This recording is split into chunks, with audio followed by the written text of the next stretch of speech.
Hello, can you all see my screen? Yes, Shantha, we can see it. Can you go to slideshow mode, please?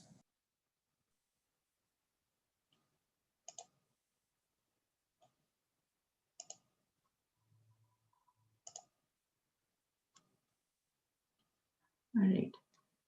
Hari Om, everybody. It's my humble attempt to just share my journey on, my title is It's Never Too Early or Too Late to Start Bhagavad Gita. It's not something that I'm saying that I just realized it after having attended this 1 year session with that was led by Guntak, Salpana, and Kishore and others. The reason I say it's never too early because I had it in my mind that we are all like 50 or 51 at this point in our life. I always thought that, oh, learning Bhagavad Gita, scriptures, and everything is for later when I retire from work. And that's why I felt that, oh, it's too early to start all those. But that's a very wrong idea I had. And when I say it's too late, I have not missed the boat. It's not too late. I can still start because just I realized that by joining this group that we, even though we are all in this group, we are all at different stages of learning these scriptures and Upanishads. So it's not too late. That's what I felt. And thanks to Kuntax and Alpana and others for who are a little bit ahead of us and still accepting us and taking us through this path. So moving on to my next slide. So this is where I put it as a phase 0, where my life was very simple, just going to work, uh, gardening, cooking, running behind the kids, taking them to classes and things like that. Doing some weekend hiking in and around the area. Then, of course, binge watching Netflix, Amazon Prime, all of those. Listening to some audiobooks on the way to work. I enjoyed, and that too, it's not nonfiction. I always listen to fiction. I didn't even have that kind of maturity to go to nonfiction at that point. Very simple life. Then we had the 25-year reunion, which was very good. Was able to see a lot of our classmates. And then the meditation group that Guntak started, uh, I just joined. To be very honest, the one thing that tempted me to come to the group was I was able to see my batchmates in the call. And the side effect of that was I also learned the meditation. And I tried some of those breathing techniques that Guntax taught. I tried, and I was not very disciplined. I was not doing it every day, but something tempted me to go back again and try again and again. And then I got better at it. I'm not going to say I do meditation every day, but at least thrice a week I started doing it. And what I felt was I felt accomplished more than any other benefit or anything. I felt very happy that I was giving time for myself. uh, I felt good about it. That's why I was able to do even at least like thrice a week. I should get better at it, as Gunz said. Okay. Then very small steps. uh, I started working from home at least 3 days, and then was able to go on morning walks. And I was probably still hyper, saying like walking is boring. So started listening to some discourses or listening to some shlokas on the way, and it helped each other because the shloka wouldn't end by the time I had to reach back home. So I'll go for a little bit farther. So my walking distance also increased. So very small steps I did. um, and that then slowly it all happened for me. It's not that I just went look for change or anything. The Bhagavad Gita group formed, and I just wanted to see what it was. It felt like the book was recommended by Kuntax, right? So I thought it will be like a book club and just join and see what it is about. Then we started slow on the initial pages. We actually did 2 pages per week, and then I said, like, are we that dumb? Like only 2 pages? But the 2 pages was, I had to reread. It's probably because of age that when I read something now, I'm not able to tell that, oh, this is what I read. I had to reread many times, and every time I read, I get something new out of it. And when you come to the discussion, sometimes I just blank out, and when others are talking, it is so informative with this group that I, even with the 2 pages, I learned a lot. That's how I felt. So I started looking forward to those Saturday sessions initially, and then it became a Sunday session. What I felt was it added a little bit of structure to what I was looking for. And in 2020, COVID happened, and some personal loss I had.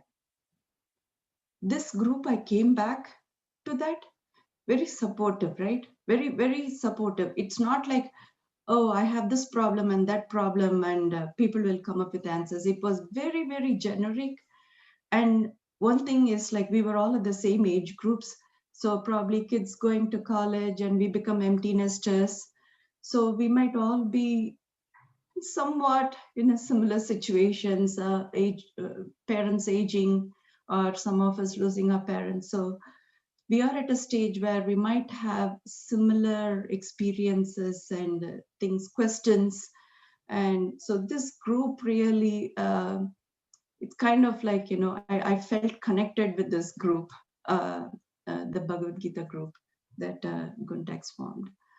And so the little bit of structure is the weekly group discussions, the question and answers. So usually VP, Vivek, and Anu, they all ask questions, Ajay, and the answers I get was, I enjoy most of those Q&A sessions because it was so relevant for me.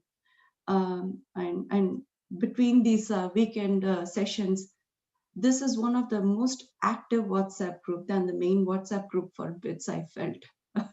This is like every day there is a message and something you can take. And in some of the classes, I even said that someone shares a link and I go there and look at it. There is already 5 other links that shared in this group, and I could not, like, keep up. I just jokingly said, like, wow, I never thought this WhatsApp group will be this active, but that was another welcoming thing in this group.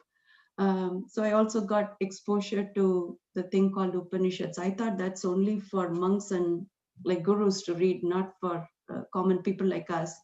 But then when I saw that, people are reading Upanishads, I braved myself to start on listening to some of these scriptures. And it just happened. I'm not saying that I put a lot of effort or anything. It's a very small change in my life, but I felt very happy doing it. Um, that's what it is. And finally, I am convinced that Vedanta, though I don't know a lot about it, but listening to some of the scriptures, I feel that it's the light that removes the veil of darkness. I do believe in this because there is more to learn. It's almost like I feel like I'm a kindergartner, but there's more to learn, and that learning is it's also exciting for me. So going on to the next slide. This is more my inward journey. What I said is I have to prepare the mind first. Listening to this Bhagavad Gita group, one thing I said is it's first we have to do the upasana, the mental worship for it, and then observe and accept what I see. Whatever I see, I need to take it, observe it, internalize it, and accept it and move forward. I have to move forward with it. I have to first thing I learned is I have to commit some time for spiritual learning. And it is not like it's more like a disciplining myself to say that in when to your kids, if you read a book every night before they go to bed, if that's a routine, you brush your teeth in the morning, you cook, you work, you do all that. um, so devoting time for spiritual learning is also really good. It disciplines yourself. Like the meditation, this devoting the time, not a lot of time. I started with 10-15 minutes. I just skim through some pages or I listen to some scriptures. I sometimes doze off to sleep when I listen, and then I come back and listen to it again. Those kind of things. One thing I found is nobody is asking me to do this, but somehow I was tempted to do it this way, um, and I felt good about it. And as you know, when you go to YouTube and listen to this, there are always suggestions. The next thing will come up, and then you click on that and learn this. I have to tell that one lecture I really like is from Sarvapriyanandaji, and he has a very lucid way of talking, and I could connect with the way that he was telling it. And then our own Bitsin Junior, Dushyant Sridhar, that's another person whom I like listening to his discourses, and of course Velikudi Krishnan and things like that. So one thing led to the other, and I started listening to these scriptures, and it was very interesting. Um, I just also wanted to, I also learned in this group over this year is the Shravana Manana Nidithyasana. This is very important. The listening to scriptures, which is the Shravana, it's a different people giving commentary on the same topic. So some of them were abstract. That who am I? When I first started hearing this, who am I felt like, what are they talking about? It's who am I? What? Why are they even asking that question? But then when you go read and reread, it tells you, it gives you a different perspective. That's how I felt about it. And then the mananas reflect on the teachings. So the one thing that, as Gun said earlier, is out of reading even the whole week, what is one thing you take away? And I started noting some points in papers here, loose papers next to my desk. It's like, oh, I think I learned this kind of a thing. So that helped me also. And then the Nidithyasana contemplate on the teachings. I'm not there yet fully, but I do contemplate a lot. I started thinking so much about these and go back and refer and come back. And one thing I just want to point out, nothing has stopped me while I'm doing this from what I was doing before. I still go to work, I cook, I still watch some shows in Netflix, but it has changed my attitude towards life itself. Not a great lot, but to some extent, to accept what is given to me. So I almost feel that I deserve. I've been given. I'm blessed by whatever I have so far.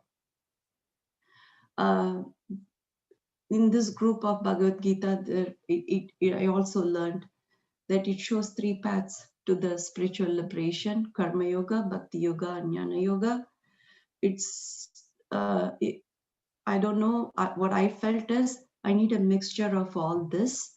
I feel it cannot be just like Karma Yoga alone.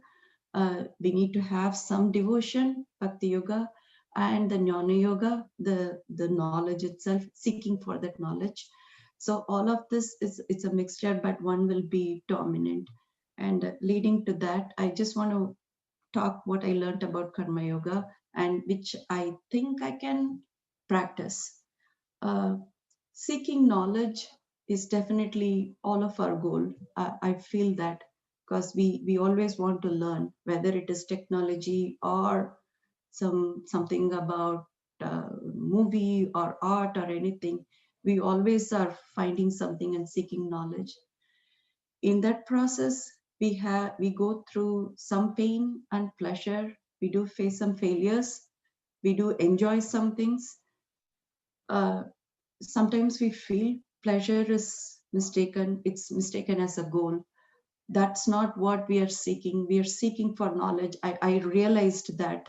I read it somewhere, and then it was one of the aha moments for me that that's so true. I'm actually seeking the knowledge and not seeking the pleasure that I get or the pain.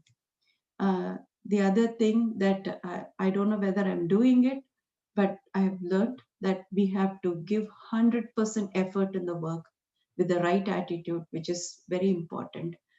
Because even at work, sometimes you say, like, what I did everything this year and I deserve a promotion. It's more that you keep giving, it will come to you. Uh, that's the attitude change I had. Learn to accept the result and give credit to the effort that went in. This is something that I learned in this, and I am more practically what I'm trying to tell my daughter is the effort that goes in is more important than the result. Uh, I keep though I get looks from them, but I still tell it, reinforce it. But they might give looks, but it'll sink in their mind. Um, in the right side, as you see the chart, what I learned in this group is that we have the three gunas. We are composed of that, and the human nature is composed of these three. And I've also learned that in Ayurveda, my niece is an Ayurveda doctor, and she says, like, oh, you have to reduce these food, increase that food for certain things.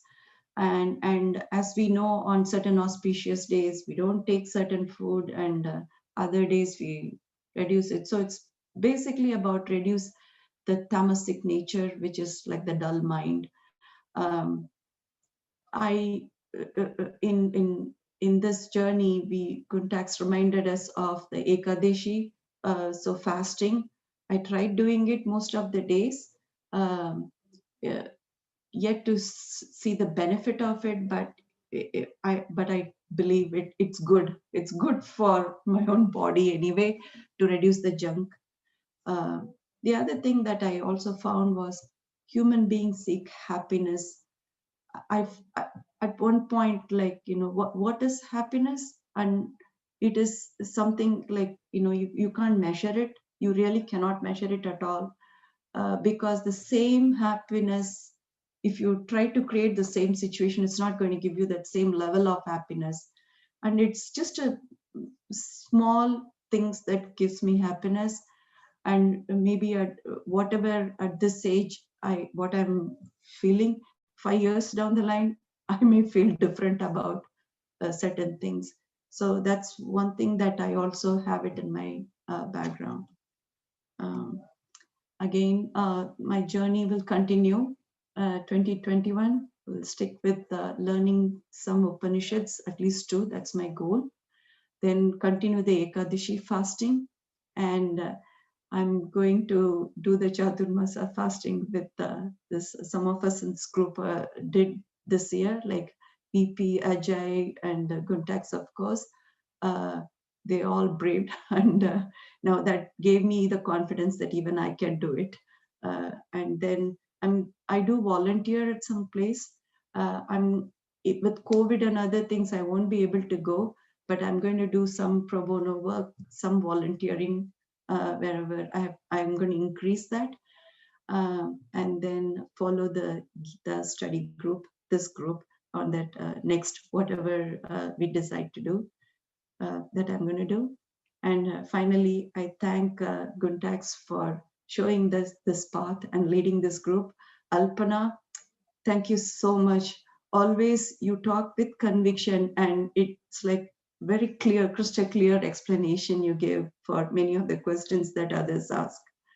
And Kishore, I use your presentation like a reference guide. You beautifully laid out whatever, summarized many things. It was a beautiful presentation.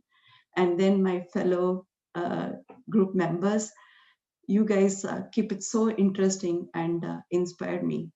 Um, that's all I have.